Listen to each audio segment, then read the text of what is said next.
200 horsepower, manual transmission, GTR inspired styling.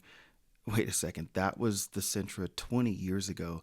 I don't know why Nissan keeps ignoring the SE-R Spec-V legacy, but 2 decades later, they haven't done anything about it. So I designed the 2026 version of the SE-R Spec-V myself using Photoshop. To be fair, Nissan did create a 2007 version of the Spec V, which did include manual transmission. Now, if you went just SER, that one came with the CVT with paddle shifters, but the Spec V got you the manual transmission. But let's be honest, that design from 2007 was not the one that everybody fell in love with. The design was kind of weird and kind of bland, I think. And the one that I remember is the one that was in Need for Speed Underground 2, the previous generation Nissan SE-R Spec-V. I almost bought one of those in that burnt orange color, but financing didn't work out, so go figure. But on that particular version of the car, it had these wheels that were reminiscent of just like some old Japanese style sports wheels, maybe even like a little bit muscle car vibe, like 6-spoke. And so for that reason, I want to pick these Avid ones to go on this new version. Looks like a great, just kind of JDM spec wheel. And yeah, I mean, look at that. The difference just that a wheel makes. I know that we just talked about this on the VIP version that I did for the SL trim of the Sentra, but when you get the right wheels on a car and just the way this kind of dark silver just makes that piece of trim that goes across the top of the car, really makes it pop, just sets it off. Now, when I was looking at this, the back wheel just did not look like it was lining up well with the fender. And so this is the little trick that I do in Photoshop when I'm doing cars sometimes, is you just duplicate part of the front of the tire and then a little bit of the tread. You can actually pull that wheel out and get that fitment just right. So now pretty quick, got the wheels dialed in. Let's put some of these GTR inspired flare pieces on here. And I say flare pieces, I mean, if this were real life, obviously this would not be this easy. And so I got to find the right photo of the GTR. I think I like this one.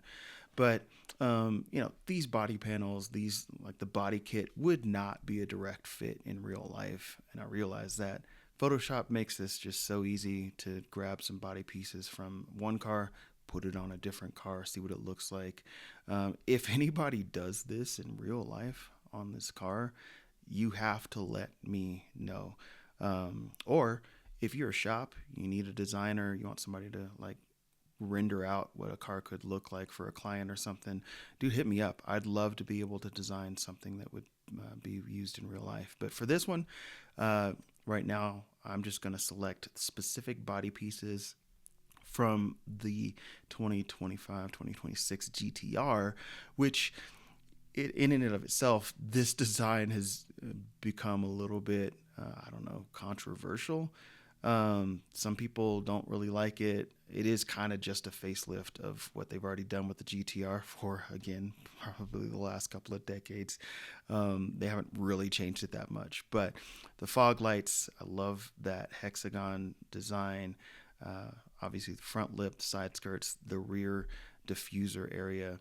We're going to carry all this stuff over to the Spec V. And then one of the things that I miss about the Spec V was the badging. So of course you got the SER and then the Spec V badging that on the old one you may have found that badging maybe on the front fender, definitely on the back of the car, but that's what it is. So first things first, I'm pretty sure that lower piece of the grill it's a cover that you could pop off, so there might be a spot to actually like add fog lights. In fact, when we look at the SL, I'm pretty sure it has fog lights, but the styling is kind of weird right there when we're talking about this face. And so the fully blacked out grill, everything else is kind of blocked off. I think it'd be kind of cool to have this kind of combined fog light slash canard look on this version of the Sentra because it does look so sporty. So you'll see here, I literally just pulled this off the GTR, dialed in the color, kind of tweaked the curves adjustment layer there to make it all kind of work. And we can quickly move on to the side skirt, which again is pulled directly from the GTR, but is more aggressive than what they had on there. So it's funny because the side skirt that Nissan put on the SR trim is kind of similar to the one that I designed and put on the VIP version of the SL trim, which doesn't look that sporty. It's meant to make it look a little bit lower, but it doesn't look sporty to me. This one with those little Aero bump outs, the trim pieces that kind of connect between the wheels across the wheel wells, just like that to me screams motorsport. And I really think that Nissan could have done a better job of just making this vehicle look aggressive. And I think that's what it's missing, is that aggressive stance. Again, here, I said I was using the GTR styling and literally just pulled these body panels from the GTR, and the lines fit pretty well. So you'll see me here at Photoshop. You can skew and stretch things as you see fit to kind of make it work with your composition. And if you're a digital artist, obviously that's something that you'll want to get comfortable with. If you're not a digital artist, you just love car stuff, like, just know that if you ever wanted to design a body kit or see what a body panel looks like on your car, like it is actually pretty simple in Photoshop once you understand how Photoshop works. Yeah, but I was actually surprised with this one how well these kind of front lines work from the GTR to the Sentra. Maybe I shouldn't be surprised because Nissan teased this design language way earlier, 2025, of just this kind of what do you even call this design language? It's kind of like a futuristic, very angular design. And so, of course, all of their cars would start to carry that. I believe the electric one, the Araya, has kind of the same styling where it's very sloped, very angular, semi-aggressive. But again, when you're talking a performance model, especially with the SE-R Spec-V, I feel like they could have pushed it a little bit more. We're going to dial in these colors here just a little bit. And this front end is, it doesn't fit. It wouldn't fit in real life. It actually doesn't fit in Photoshop. And so you got to do a little bit of Photoshop magic, have a little bit of artistic license to make all this stuff run together, make it all work. But, I'm using my Wacom tablet here, the pen tablet, and literally I could just draw and paint these pieces back in, make sure that all the colors match, make sure that my layer mask is in the right spot. And then we can blend this all together, and it starts to really kind of just look like the car was made like this. That photorealistic vibe is what I'm going for. And like just that looks so sick. But I mean, what's a performance car without a hood scoop? Now, I will admit, the original SE-R Spec-V, the SE-R Spec-V that I'm inspired by for this video does not have a hood scoop. It never did. You could buy aftermarket hoods that obviously had venting and scoops and all that stuff, and NACA ducts. Or as TJ Hunt calls them, Nana ducts. I don't know. It's kind of funny when he said that. I'm not cool enough to make fun of TJ Hunt. I actually love TJ's content. But all that to say, I think a hood scoop on this version of this car, kind of cool. And if we're talking powertrain, like if here's the wild part. If Toyota can get almost 300 horsepower out of a 3-cylinder turbo engine, you're telling me that Nissan's releasing a quote unquote performance version of their car and it's not even pushing 150 horses, something's wrong. Like Nissan, something is seriously wrong. Your team needs to reconsider what performance looks like on this car, because I guarantee there maybe not there's probably not a whole lot of people, admittedly, this would not be a good business decision to make a car like this, but it would be a great enthusiast inspiration decision to make a car like this.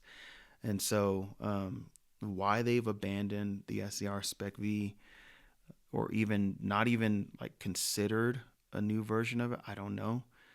But my renders, this is really inspiring me. So I'm gonna add some badging here. Obviously, it's not a real SE-R Spec-V without the right badges on it. So we'll cut these out, get those placed. I do like the placement of where they put the SR badge. It's just missing a letter. Come on, guys. And you'll see here, dialed that in with some layer style and just kind of making it work. Of course, side vent. I could see this, if you did it right, put Nissan right back on the map as far as competing with the Type R, obviously the new GR Corolla, and to some extent even the Elantra N. I mean, it's wild to me that Hyundai is now kind of in the same lane as the Civic Type R.